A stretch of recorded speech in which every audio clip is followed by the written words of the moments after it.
नमस्कार दोस्तों, स्वागत है आप सभी का नीमी टेक्निकल क्लासेस के यूट्यूब चैनल में। क्या हाल चाल है आप सभी के? आई होप कि सब कुछ बढ़िया चल रहा होगा। और यदि रेलवे में एएलपी के लिए फॉर्म अप्लाई आपने किया होगा तो ज़रूर उसकी एग्ज़ाम की तैयारी के लिए आप जुट चुके होंगे, है ना, और सब कुछ बढ़िया चल रहा होगा। देखिए, आज हम बात करने वाले हैं आरआरबी एएलपी 2024। ये जो जोन चेंज करने का जो मामला उठ रहा है ना, इसी टॉपिक पर आज हम आपके साथ डिस्कशन करना चाहेंगे। क्या आपको अपना आरआरबी चेंज करना चाहिए या फिर नहीं, है ना? और अगर चेंज करना चाहिए तो पर्टिकुलर कोई ना कोई रीज़न होना चाहिए चेंज करने का। ऐसा तो है नहीं कि बस चेंज करने का ऑप्शन दे दिया रेलवे ने तो हम बेवजह यूँ ही चेंज कर दें। इसके पीछे कोई ना कोई वजह होनी चाहिए, ठीक है ना? तो उसी पर बात करेंगे। तो चलिए अपने सेशन को आगे बढ़ाते हैं। और यदि आपने चैनल को सब्सक्राइब नहीं किया होगा तो ज़रूर करिएगा। बेल आइकन को भी प्रेस कर लीजिए ताकि नोटिफिकेशन मिलने में कोई दिक्कत ना आए, क्योंकि YouTube का एक एल्गोरिदम ऐसा है कि जब तक आप नोटिफिकेशन ऑन नहीं करेंगे तब तक आपके पास किसी भी वीडियो का नोटिफिकेशन नहीं जाएगा, ठीक है ना? तो इसको आप ज़रूर ध्यान दीजिएगा। सबसे पहली बात देखिए, जैसे ही रेलवे ने वैकेंसी को बढ़ाने को लेकर के एक नोटिस निकाला था, नोटिफिकेशन, है ना, उस नोटिफिकेशन से तो ये क्लियर हो गया था कि भाई 5,696 पदों से बढ़ करके अब वैकेंसी 18,799 पद हो जाएगा, है ना? तो हमें कन्फर्मेशन जो लेटर था, जो नोटिस था, वो मिल गया था रेलवे की तरफ से। उसका टोटल डिटेल्स जो कोरिजेंडम के माध्यम से हमें मिला है, ये एक नोटिस है कोरिजेंडम का मतलब होता है सुधार करना, ठीक है ना? तो इसमें आपको किन किन बातों को ध्यान रखना है और क्या क्या आप इसमें सुधार कर सकते हैं, पहले वो चीज़ आप देखिए थोड़ा सा, फिर आगे चल के हम जोन पे बात करेंगे अपना, है ना, कि क्या है जोन चेंज करने का मामला। आप यहाँ पर ध्यान से देखिएगा, सब कुछ वही है। देखिए दोस्तों, CEN नंबर वही है, revise vacancy table annexure B1, यानी कि आपको एनेक्सर B1 को देखना है। टोटल उसी में ब्यौरा जो है, डिटेल्स दिया गया है ना? अब यहाँ पर आ जाइए, पॉइंट नंबर 3 पर आ जाइए। यहाँ पर लिखा है कि candidate are avoids to modify their option of chosen RRB and preference of zonal railway, यानी कि आप अपना प्रेफरेंस भी चूज कर सकते हैं और आरआरबी भी चूज कर सकते हैं। Chosen RRB and preference of zonal railway, है ना? तो प्रेफरेंस को भी आप रिवाइज कर सकते हैं और आप अपने आरआरबी को भी रिवाइज कर सकते हैं। रिवाइज करने का मतलब होता है कि चेंज करना, है ना? हो सकता है कि आपने जब फॉर्म को अप्लाई किया होगा तो सब कुछ सोच समझकर ही आपने प्रेफरेंस भरा होगा। आपने जो आरआरबी सिलेक्ट किया था, जोन सिलेक्ट किया था, वो भी आपने सोच समझकर ही सिलेक्ट किया होगा, है ना? लेकिन यहाँ पर नंबर ऑफ वैकेंसी जब बढ़ी है तो किस जोन में कितना वैकेंसी बढ़ा है, किस जोन में कितना वैकेंसी बढ़ गया है ना? तो अब आपके मन में ऐसा लगता होगा कि जिस जोन में मैंने फॉर्म को अप्लाई किया था उस जोन में वैकेंसी नहीं बढ़ी है, या फिर अगर बढ़ी भी है तो थोड़ा मोड़ा बढ़ा है ना? उसके मुकाबले अगर दूसरे जोन में देखा जाए तो वहाँ पर नंबर ऑफ वैकेंसी ज़्यादा बढ़ी है। तो आपके मन में एक कहीं ना कहीं एक लालसा आती होगी कि ऐसे जगह, मतलब कि ऐसे जोन को मुझे सिलेक्ट करना चाहिए जिसमें नंबर ऑफ वैकेंसी ज़्यादा है, जिससे मेरा सिलेक्शन लेने का जो चांस है वो ज़्यादा हो जाए मेरे लिए, है ना? नौकरी पाना थोड़ा सा आसान हो जाए। तो आपके मन में इस प्रकार की जो है, मन में जो जिज्ञासा है वो चल रही होगी। तो चलिए कैसे चेंज करना है वो देखते हैं। यहाँ पर लिखा है कि shortly for a period of 10 days only on the official website, जो इनका ऑफिशियल वेबसाइट है ऑफ ऑल द आरआरबीज, यानी कि जितने भी आरआरबी के ऑफिशियल वेबसाइट हैं, ओनली 10 दिन के लिए उनका जो वेबसाइट है उस लिंक जो है उसको एक्टिव किया जाएगा। उसी 10 दिन के अंदर आपको अपना आरआरबी और प्रेफरेंस चेंज करना है। अब ये चेंज कब से करना है? अभी ऑफिशियल लिंक एक्टिव नहीं हुआ है, ना ही ऐसा कुछ भी हमारे पास नोटिस आया है कि इस पर्टिकुलर डेट से आपको चेंज करना है। तो इसीलिए कह रहा हूँ कि आप चैनल को सब्सक्राइब करके रखिएगा, हमारे साथ कांटेक्ट में रहिए। जैसे ही ऑफिशियल लिंक एक्टिव होता है हम आपको एक छोटा सा वीडियो के माध्यम से बता देंगे कि भाई आज से आप अपने आरआरबीज को चेंज कर सकते हैं, है ना? ये बात कही गई है। अब थोड़ा सा नीचे आइए। जब हमारे पास रेलवे ने शॉर्ट नोटिस दिया था तो उस शॉर्ट नोटिस में ये चीज़ें नहीं थी, है ना? ये चीज़ें बिल्कुल नहीं थी कि किस जोन में पर्टिकुलर किस कैटेगरी में कितना वैकेंसी है, ठीक है ना?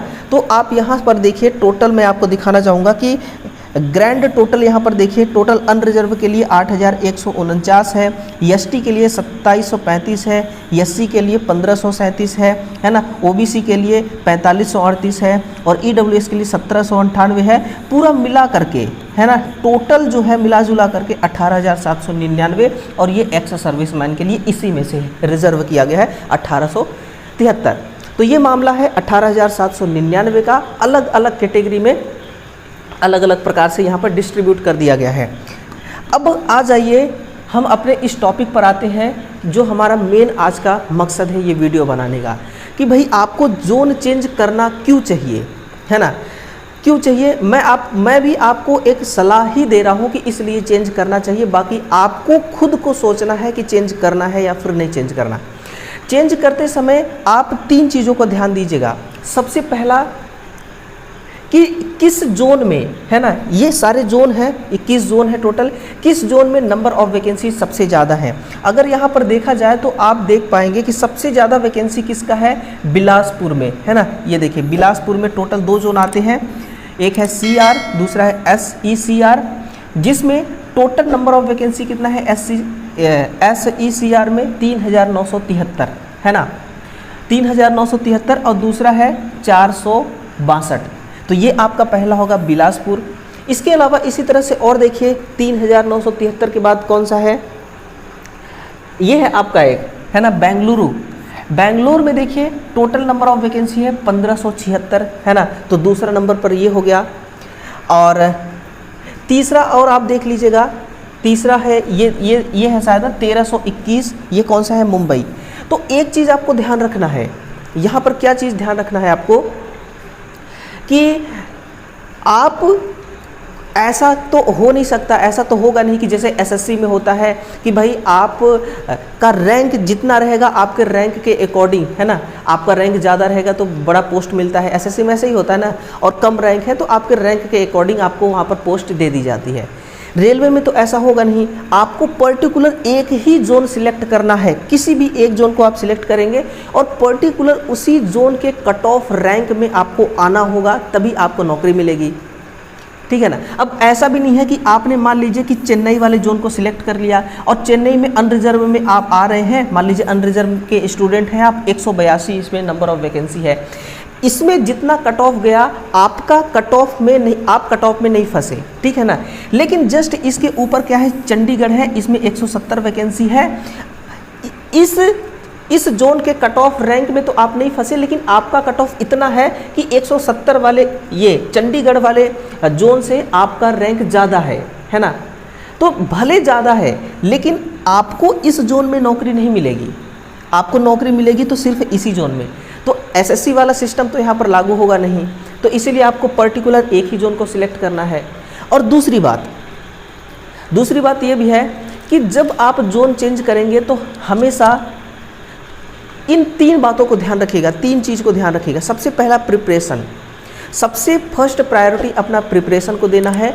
अगर आपका प्रिपरेशन बेटर है, आपका सिलेबस कंप्लीट है, आप अपने सिलेबस को समझ चुके हैं, है ना, या फिर हो सकता है कि 2018 वाले वैकेंसी में भी आपने फॉर्म को अप्लाई किया था, बस थोड़े मोड़े कमी की वजह से आप एएलपी में नहीं हो पाए, तो आपकी तैयारी तो वैसे भी बढ़िया होगा, अच्छे लेवल का होगा। बस आपको रिवीजन करने की मतलब कि रिवीजन आप अच्छे से कर लेंगे तो आपकी तैयारी फर्स्ट क्लास है। तो आप जब आरआरबी चेंज करना तो आप ये भी देखना कि आप का प्रिपरेशन कैसा है, और दूसरी बात कि आप जिस जोन को सिलेक्ट कर रहे हैं वो जोन आपके घर से कितना दूर है ना।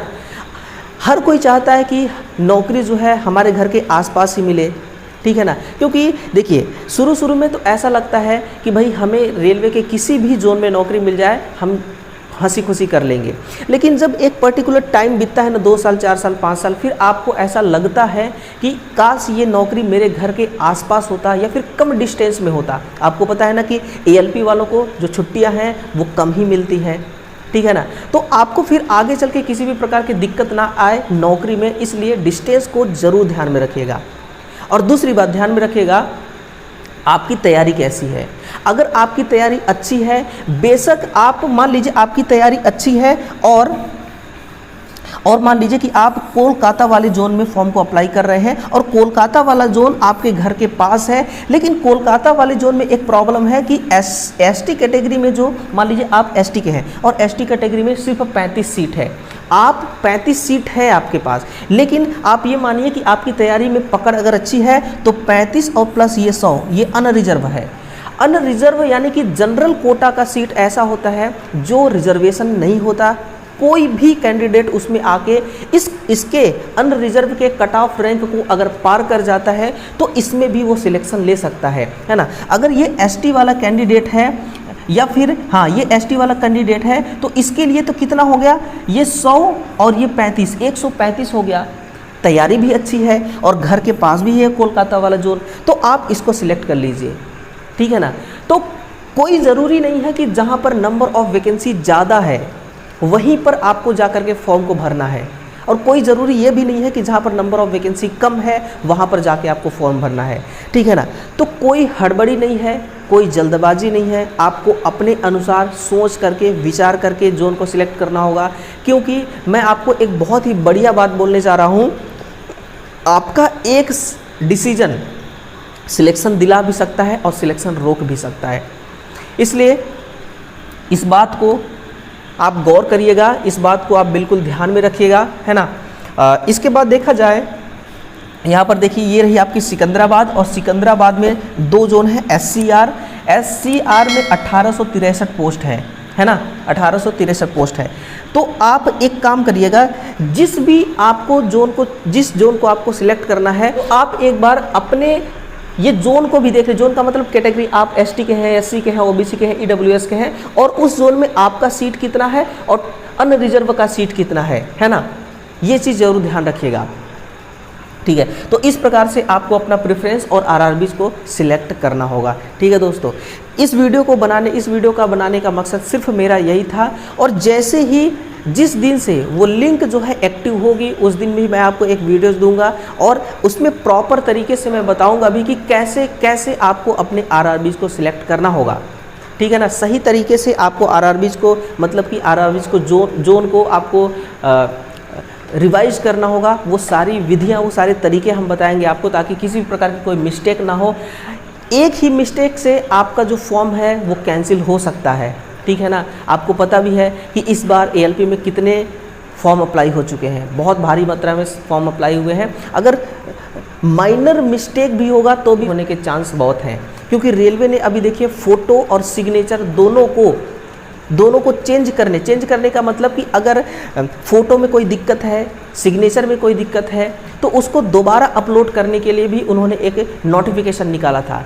उसके बावजूद भी अगर कोई माइनर सा मिस्टेक भी होता है तो चांस है कि जो फॉर्म है वो रिजेक्ट हो सकते हैं, है ना। तो इन सारी बातों को याद रखिएगा, सारी बातों को ध्यान रखिएगा, है ना। बाकी मिलते हैं जब वो हमारे पास नोटिस आएगी, है ना, कि आज से जो लिंक है वो एक्टिव हो चुकी है, तो फिर हम आपसे मिलते हैं, एक बार और मुलाकात करते हैं, ठीक है दोस्तों। अपने लफ्ज़ों को मैं यहीं पर अल्प विराम देना चाहूँगा। मिलते हैं अगले सेशन में, तब तक के लिए आप सभी का बहुत बहुत धन्यवाद। Thank you.